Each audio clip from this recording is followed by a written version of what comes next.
Welcome back. All right, so 6 games to review tonight. If you're looking for the 2 matinee games, already reviewed them earlier today. Okay, so starting things off with the Washington Capitals and the Chicago Blackhawks. As you see, I am wearing Capitals gear. Kemper versus Soderblom. Kemper needed a good game, and he had that today, so that's good news for the Caps. And the Caps would get a power play early on. Strome has a screenshot that's held. It becomes 4-on-4 for 37 seconds.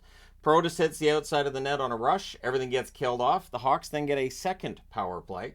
Bedard has a net feed that's picked off. That was killed off, and then the Hawks get some pressure after it's done. Crevier was denied as the Hawks press some more. Crevier and Vlasic, I kind of like that duo on the blue line for Chicago. There's a lot of potential there. Foligno has a blast kicked aside. Jones is denied. Things get pushed in a hold by Kemper. The Hawks press with 2.5 minutes left. It's scoreless after 1. Second period. Gutman has a chance that's held. We get a power play for Chicago. Shorthanded rush by Dowd. That gets defended. Power play's killed off. Ovechkin had a rush chance. That was saved. Joey Anderson's denied as the Hawks press. And then, nice pass by Jones. Kurashev tips it in. Bedard with the other assist at 6:49. 1-0 Chicago. Bedard's denied as the Hawks look for, but Mantha, very dangerous player, scores from McMichael to tie it at 8 minutes and 11 seconds. The Hawks look to answer. We get a power play for Chicago. Jones has a blast that's saved as that comes to an end. And then at 13:50, Strome with his 11th of the season from Edmondson and Ovechkin. So that's point number 1,501 for Ovechkin. And then at 15:23, Dowd puts one over Soderblom, who's down on the ice.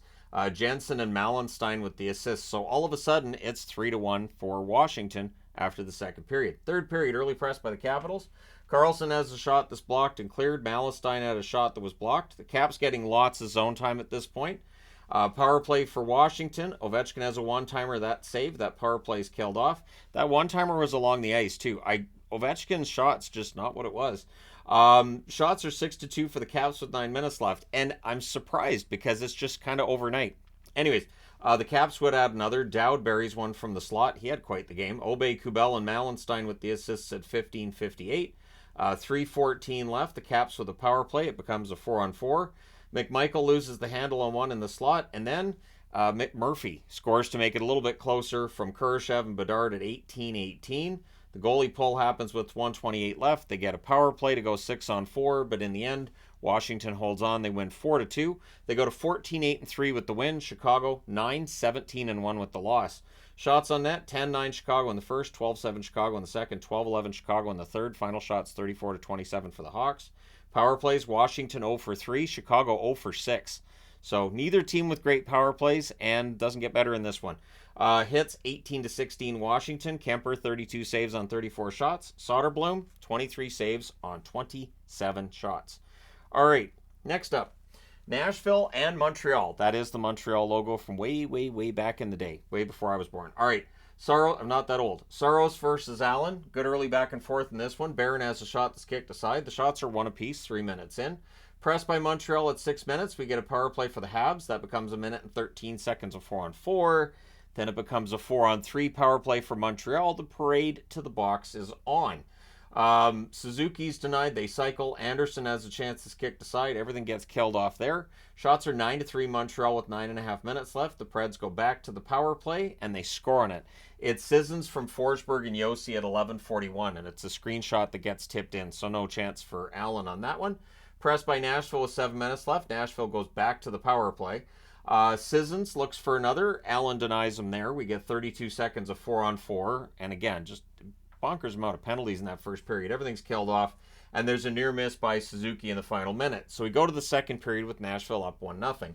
Early near miss by Gallagher. Savard has a shot that's blocked as the Habs press. There's a near miss for Trennan from the slot. We get 2 minutes of 4-on-4.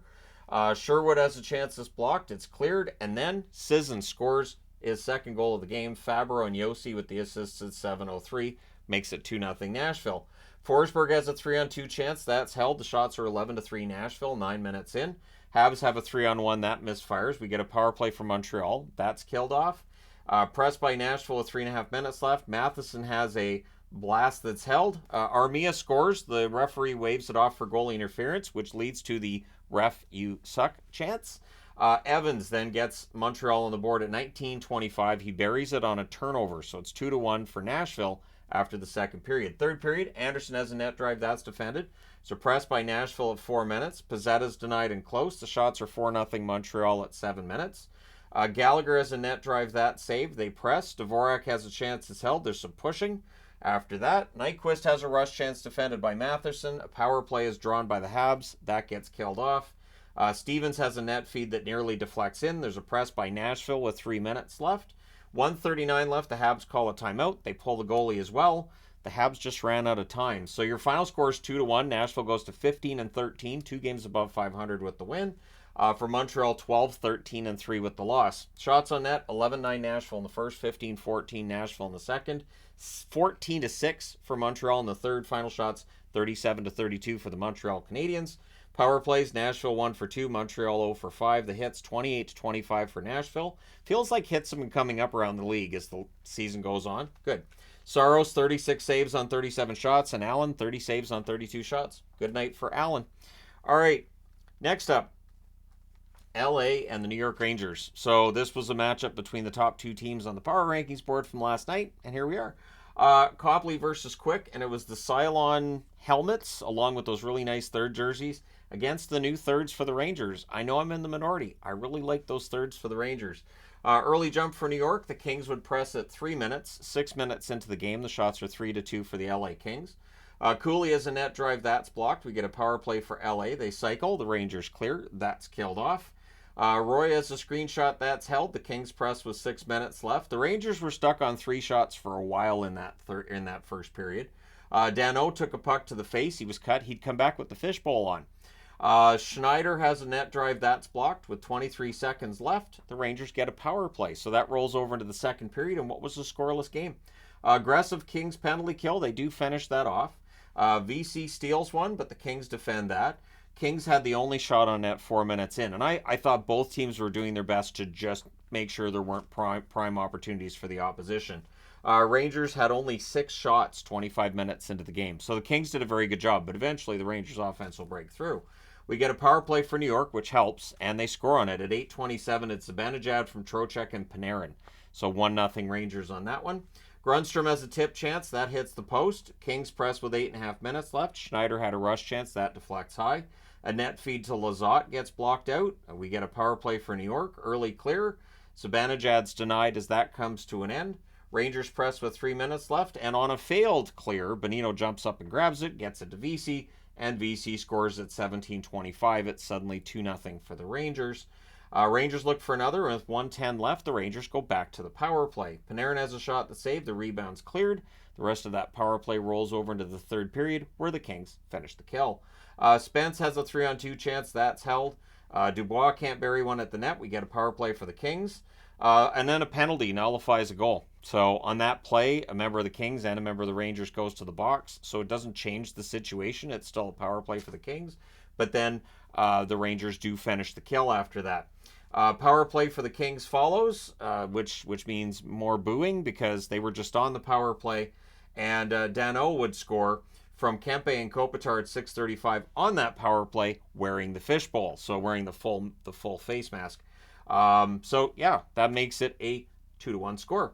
Things get punchy with 10:03 left. The Rangers come up with a power play, and eventually they score on it. At 11:32, it's Brodzinski from Trocheck and Fox. It was a nice one-timer from the slot, too. Johnny Brodzinski on a nice little run right now. Grundstrom's denied, Quick holds, and then at 15:24, Cooley adds another goal for insurance. Trocheck and Brodzinski with the assist. So there's Brodzinski with a goal and an assist tonight in what was a 4-1 win for the Rangers. They go to 19-6-1 with the win. The Kings drop to 16-5-4 with the loss. Shots on net, 9-5 LA in the first, 11-2 Rangers in the second, 15-11 LA in the third. Final shots, 27-26 for the Rangers. Power plays, LA 1 for 3, the Rangers 2 for 5. Hits, 20-14 for the Rangers. Copley saves 23 out of 27, and Quick 25 saves on 26 shots. So Jonathan Quick gets a win over his former team, and the New York Rangers pick up a big 2 points. All right, next up, last one on this board, Winnipeg and Anaheim. The tough loss for Anaheim. So Hellebuck versus Gibson. The early jump is for the Ducks. The shots are 3-2 in favor of Anaheim, 3.5 minutes in. Killorn has a shot turned aside. We get a power play for the Jets. Anaheim kills that off. Scheifele has a net drive that's defended. We get another power play for the Winnipeg Jets. The Jets had trouble setting up. The Ducks did a really good job. They killed that off. Not really much of anything going on for Winnipeg at that point. The Ducks have a 4-on-3 that misfires after it's done. Lowry tips one wide as the Jets press. It's scoreless after one. Early in the second, very worrying moment for Winnipeg fans. Connor got hurt. It was a knee-on-knee hit, and it was brutal. He couldn't put weight on, I believe it's his right leg. So that's not great. Knee-on-knee injuries can affect a career.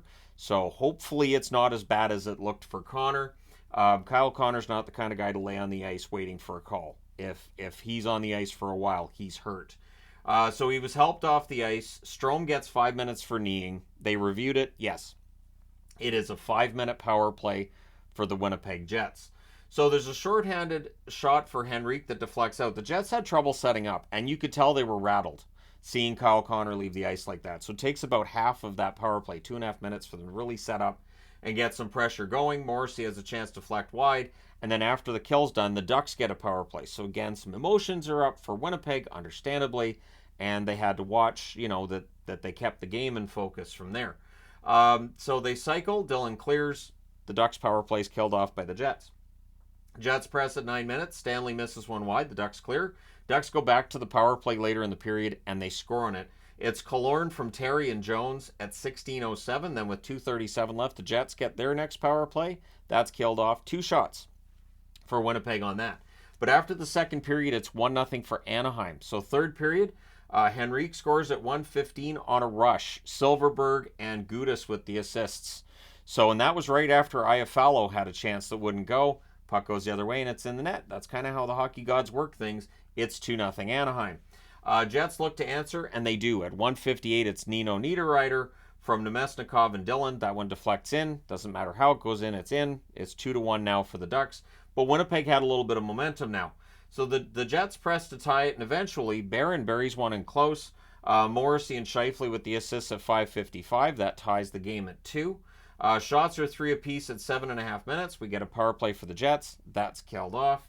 Ducks press with 8.5 minutes left. Gustafsson has a shot that deflects out as well. Again, it was a well-played game, and then Velarde makes it a 3-2 game for the Jets, their first lead of the game. Morrissey and DeMello with the assists at 18-18, and no chance for Gibson on that. I believe that's Velarde's first of the season, too. Kudos to him for that. In the event that Kyle Connor misses a lot of time, Velarde may have to rediscover that goal-scoring touch. Goalie pull happens with 55 seconds left, and at 19:31, they hit the empty net. It's Scheifele from Ehlers. So your final score is 4-2 for the Jets. They survive a bit of a scare. They go to 16-8-2 with the win. The Ducks 10-17 with the loss. They've lost 11 out of 12. It's been a rough go for the Ducks lately. Shots on net, 14-8 Winnipeg in the first, 11-9 Anaheim in the second, 8 apiece in the third. Final shots 31-27 for the Jets. Power plays 0-for-5 for Winnipeg, 1-for-2 for Anaheim. The hits 12-11 for Anaheim, so not as many hits in that game as other ones. Hellebuck saved 25 out of 27. Gibson saved 27 out of 30. Both goalies were good, and now I need to change boards. All right, Minnesota in against the Seattle Kraken. We're 1 game away from a 10-game losing streak for Seattle, aren't we? Be awkward. Tuesday night, they're at home against Florida. I don't know if they're going to beat Florida on Tuesday. Anyways, Gustafsson versus Decord in this one. The Kraken have a 2-on-1 that misfires. Shots are 2 apiece, 5 minutes in. And then Boldy on their 4th shot. Minnesota gets on the board. Kaprizov with the assist at 7:14. We get a power play for Seattle. Eberle has a chance it's held. That's killed off. Tolvanen has a shot that gets stuck at the base of the net, so they immediately call for the whistle on that. Beniers has a shot that's blocked as the power play comes to an end. Kraken score, but the whistle went before the puck went in the net, so that does happen. Power play for Seattle, they cycle. Eberle's denied. That was killed off as well. It's 1-0 Minnesota after the first. Second period, the Wild had the lone shot on net 2 minutes in, and really Seattle played Minnesota's game tonight. There were not a lot of prime opportunities. This was a slow, quiet game, which it feels like now under John Hines, that's probably how Minnesota's going to play games to win them. And as long as they're winning, I don't think the fans are going to complain. Gaudreau had a slot shot. That's held. Strong forechecking by the Wild. They end up getting a power play. That's killed off. The Kraken press. Riker Evans is denied during that. More solid Wild forechecking. Can't state enough just how good their third and fourth lines were at the forechecking part of things. Hartman to Spurgeon, near miss there. Beniers has a rush chance that saved. Shots are 7-4 Minnesota with 8.5 minutes left. Rossi's denied on a rush. There was a post for Maroon as well on that play. The Wild press. Rossi nearly adds one. Things get punchy on an icing by the Kraken. That's unusual. McCann fires one wide from the slot. Gord's denied as Seattle presses. Dunn has a shot that's blocked. Gustafsson holds. It remains 1-0 Minnesota after 2. Third period. Early power play for Seattle. The Wild clear, and honestly, for a power play or a penalty kill that's ranked 32nd in the league, which Minnesota's has been, it's looked pretty good since John Hines took over. Beniers is denied. The puck deflects out. Power play's killed off. Dumoulin has a screenshot that saved. Johansson had a 2-on-1 chance that was saved. Power play for the Wild. They cycle. Kraken clear. It's killed out. Rossi nearly scores right after. Things get pushy. So Rossi's all over the board with almost goals before he finally does get one. Kaprizov has a shot that's blocked. The Kraken clear. Kraken press at the half, but then off of a good forecheck. It's what it does. It's what it is. Zuccarello with the good forechecking here. So the top six jumping in. Rossi ends up getting the goal at 12:34 on the pass from Zuccarello, who made the turnover happen in the Seattle end. Makes it 2-0 Minnesota. Hartman with a fast break. That gets defended. The goalie pull happens with 2:39 left. With 1:40 left, a timeout by Seattle. 43.2 seconds left. The icing by the Wild. They ice the puck again with 19.1 left. And then at 19:56, Eriksson Ek hits the empty net. Hartman with the assist. Minnesota wins this one 3-0. Thus the Tony the Tiger magnet, because Gustafsson was great. Minnesota goes to 10-12-4 with the win. Seattle 8-14-7 with the loss. So Seattle's not going to the playoffs this year. If you're buying Seattle playoff tickets, I don't think it's going to happen. Shots on that: 9-6 Seattle in the first, 8-7 Minnesota in the second, 12-8 Minnesota in the third. Final shots: 26-24 Minnesota. Yeah, Seattle could go on a run now that I've said it, but I don't think it's likely. Power plays 0-2 for Minnesota, 0-3 for Seattle. The hits 15-8 Minnesota. Gustafsson saves all 24 shots for the shutout, and Decord saved 23-25. Lost in the midst of all this. I thought Decord had a good night, but yeah, Minnesota definitely came in and dictated play. I blame it on the fact that I used that logo, which is from their early seasons. So Jacques Lemaire, I conjured ghosts of Jacques Lemaire with that magnet. That's the only explanation I have. So anyways, that being said, the last game of the night we're going to talk about San Jose and Vegas. So the San Jose Sharks have now got this thing they're doing where you think they're down and out and they're not. And against Vegas, you would think that Vegas would be immune. They're not, though. So it's Kakinen versus Patera, and the gold domes being worn by Vegas, who have their third jerseys on tonight. If you're going to wear gold helmets, you wear them with the gold jerseys. It's such a fashion faux pas. Anyway, they look goofy on the gray jerseys. Anyhow, Ferraro scores at 29 seconds for San Jose to put them ahead. His first goal of the year, Burrows and Granlund with the assists. So San Jose up 1-0. And then the Sharks look for another. They were good. They press at 2 minutes. We then get a press by Vegas at 5.5 minutes. Duclair is a one-timer kicked aside. Granlund to Duclair gets picked off. And you just had the feeling if San Jose got a 2-goal lead in this, it could just be chaos. Press by Vegas at the half. Eichel to Stone. There's a near miss there. And Vegas starts building some momentum from here. Shots are 7-3 Vegas with 6 minutes left with 3:32 left. Vegas gets a power play. But San Jose kills that off. One shot on the power play.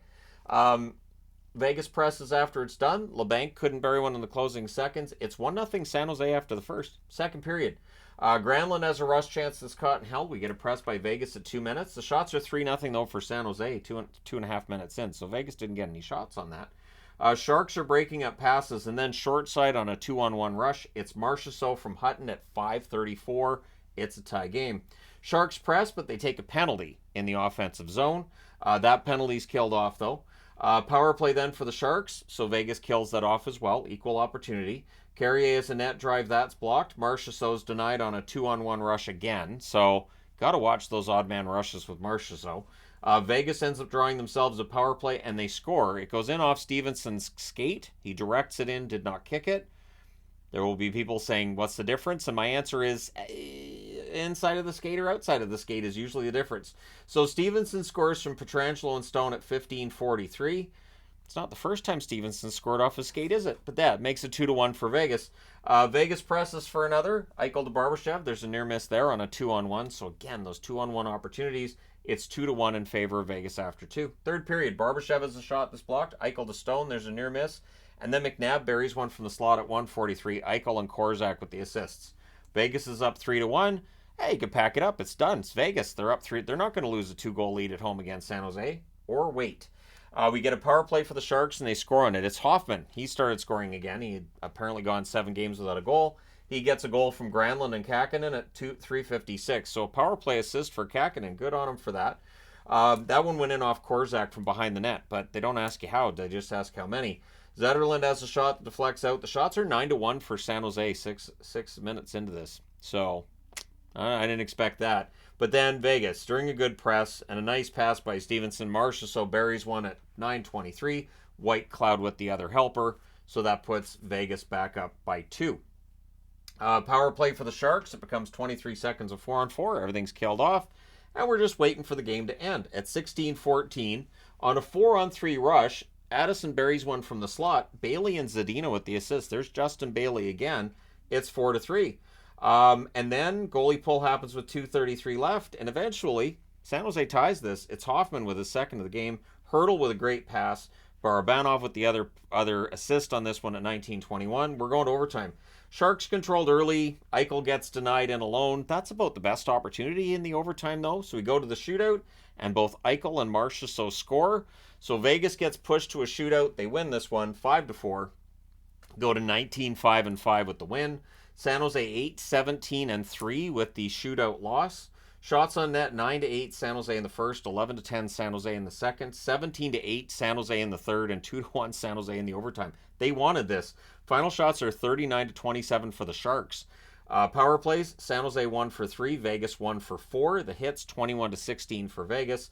Kakkonen saves 23-27. Patera, good debut for him this year. 35 saves on 39 shots. So, there you go. You're all caught up. Let me know your thoughts in the comment section below, as always. Don't forget to hit like and subscribe if you're browsing your way through. You just happened upon this video. Thank you guys so much for watching, for all your support. I will talk to you again soon.